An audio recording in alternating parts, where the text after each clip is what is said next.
Februari 12 tunamkumbuka Mtakatifu Eulalia, shahidi wa Kanisa Katoliki. Hadithi yake inahusiana na mateso aliyokutana nayo kwa ajili ya imani yake ya Kikristo wakati wa utawala wa Mfalme Diocletian, ambaye alikuwa na sifa mbaya ya kuwatesa Wakristo. Eulalia alikuwa msichana mchanga na mwenye ujasiri mkubwa, na alikataa kuachana na imani yake ya Kikristo hata baada ya mateso makali.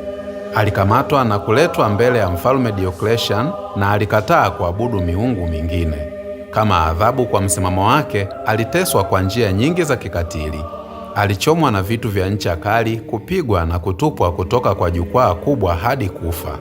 Kifo chake kilikubalika kama tukio la kumheshimu kwa ajili ya imani yake thabiti. Leo anahusishwa na mji wa Barcelona na anaheshimiwa kama mlinzi wa mji huo.